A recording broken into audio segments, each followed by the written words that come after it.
Bienvenue dans Star Fox Analytics, le podcast au cœur de vos décisions. Aujourd'hui, on plonge dans une technologie d'IA qui change la donne, la recherche vectorielle. On va décortiquer ça en s'appuyant sur un document qui explique le concept. L'objectif, comprendre comment ça marche et où ça se cache dans notre quotidien. C'est vrai que le langage humain, c'est un sacré défi pour les machines.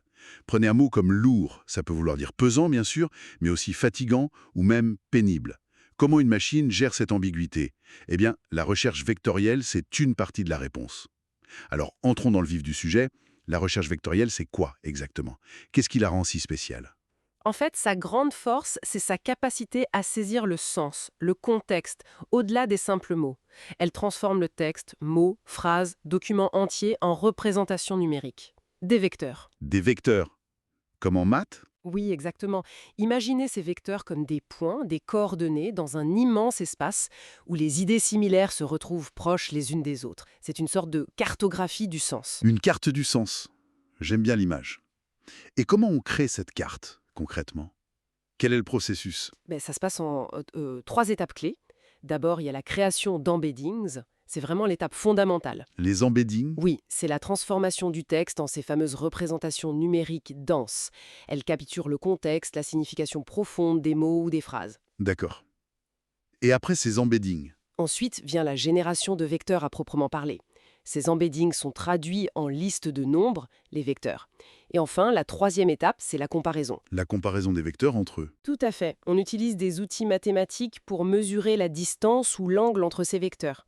Et ça nous dit à quel point les textes d'origine sont sémantiquement similaires. Fascinant. Ces embeddings sont donc la clé de tout. Comment la machine apprend à les générer de manière pertinente? J'imagine qu'il y a différentes techniques. Absolument, il existe plusieurs approches, plusieurs modèles d'IA qui ont été entraînés sur d'immenses corpus de texte.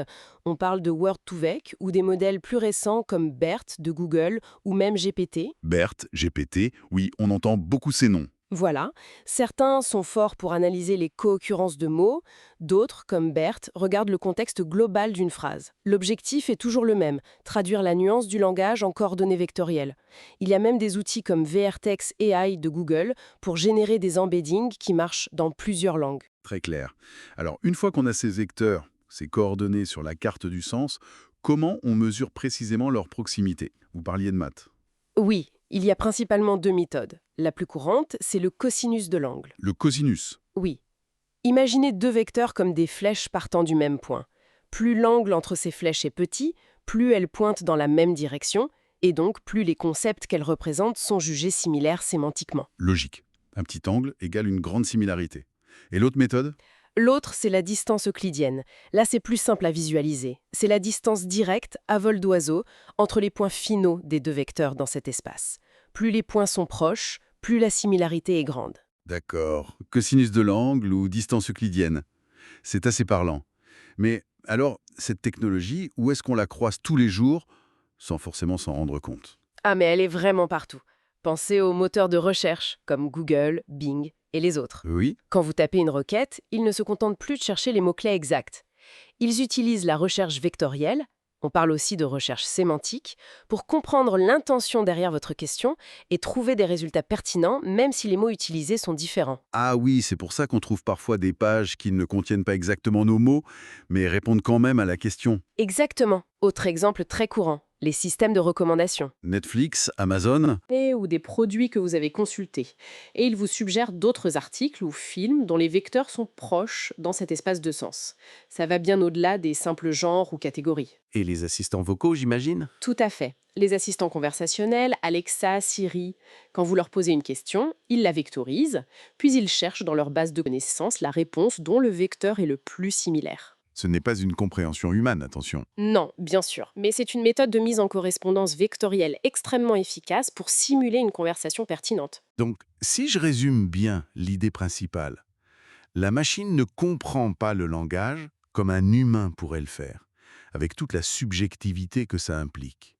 En revanche, elle devient incroyablement douée pour manipuler des représentations mathématiques du sens, des vecteurs, afin de trouver des correspondances, des proximités. C'est ça? C'est exactement ça.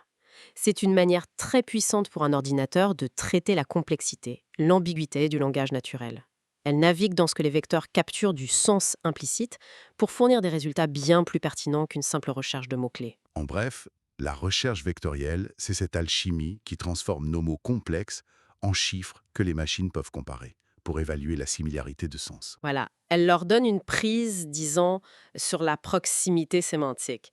Et ça change tout pour la recherche d'infos, la recommandation personnalisée ou même nos interactions avec les IA conversationnelles. C'est devenu une technologie vraiment clé. Et ça ouvre une porte intéressante pour réfléchir. Maintenant que les machines savent vectoriser le sens et mesurer sa similarité, quelle est la prochaine frontière? Comment pourrait-elle appréhender encore plus finement la richesse, la profondeur, toute la subtilité de notre communication humaine? Une question à méditer. Merci d'avoir écouté Star Fox Analytics. Pour aller plus loin, téléchargez nos guides sur starfox-analytics.com. À bientôt!